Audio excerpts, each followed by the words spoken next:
Welcome to Dependable Flame, where we explore vintage petrol lighters, ashtrays, tobacconiana, and other useful mechanisms. Make yourself at home.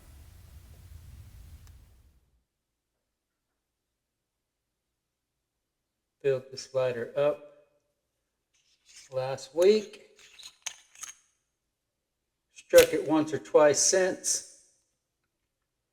I've not taken it out to use it. I have been on a 28-day tolerance break, which actually ends today. I'll ask you to excuse the Band-Aid. I was in there cutting up cabbage for corned beef and cabbage this morning to put in the slow cooker. I tried to slice off the end of my finger.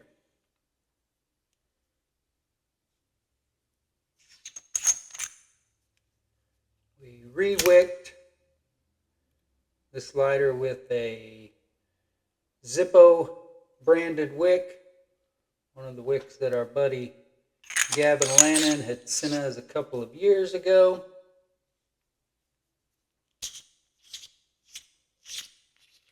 We talked about in the past, this lighter seals up nice and tight with the O-rings. See, my finger there is damp.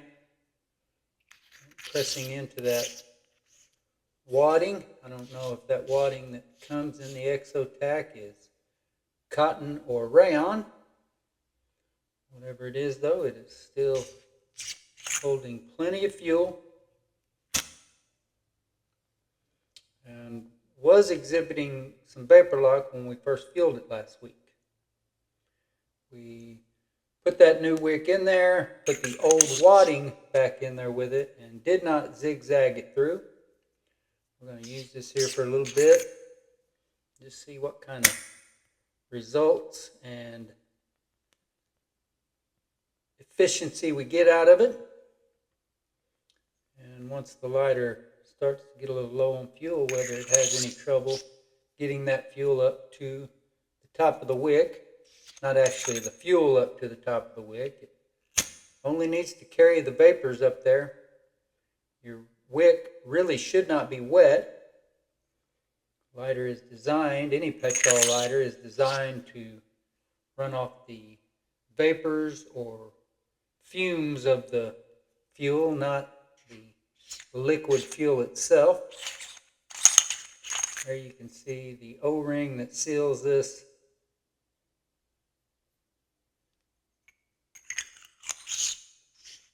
There at the fuel cap or snuffer, whatever you would like to call it. You can see some blemishes there to that titanLIGHT or Exotac logo.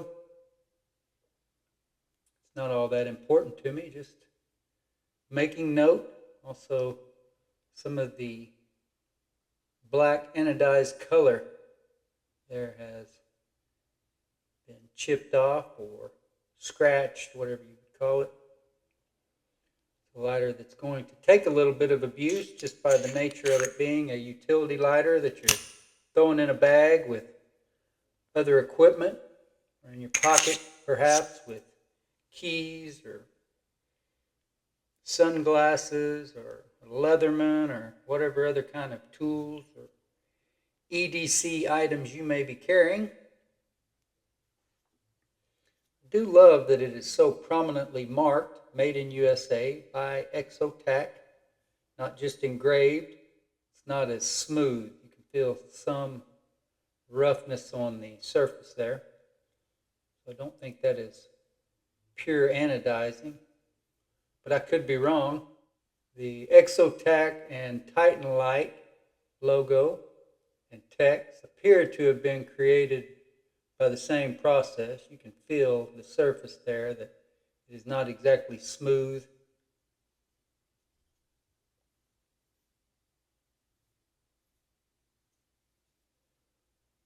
The inside of the tank, when we had the wadding removed, was not all black. Some of it was black, some of it was silverish, and there was even what appeared to be a corrosive type stain, a rust type stain. I don't know if that was a result of the wire in the wick. aluminum should not rust, or I don't think corrode in any way that would have caused that color. But I could be wrong. We do have a little bit of a jumpy flame.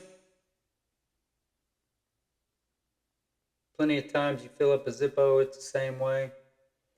Maybe it'll straighten out as the fuel is used a little bit and not quite so volatile. Or maybe it is already straightened out. Maybe it was straight before and now it is working itself the other way. It's part of what this experiment is about. And whether we get the results that we are looking for or not, which I see nothing here that would keep me from using this lighter, putting it in my pocket, carrying it out on a walk this evening to light something up, or any other time for that matter. Lighter does heat up a little bit, especially up here on the windscreen area. That is to be expected. With the aluminum, it should cool down a little bit faster than it would with other metals, I would think.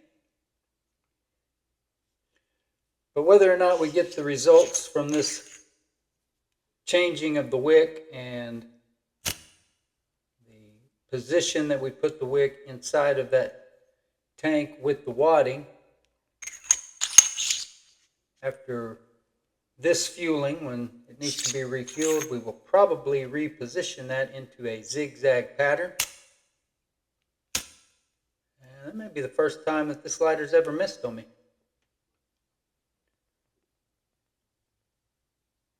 So far, so good. And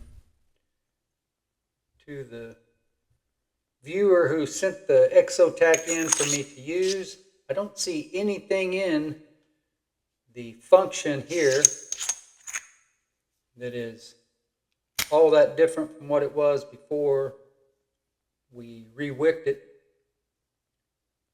The flame is definitely just as useful as it would have been before.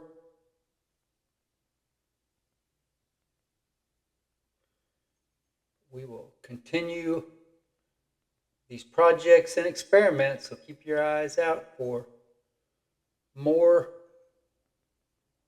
videos of this Exotac titanLIGHT.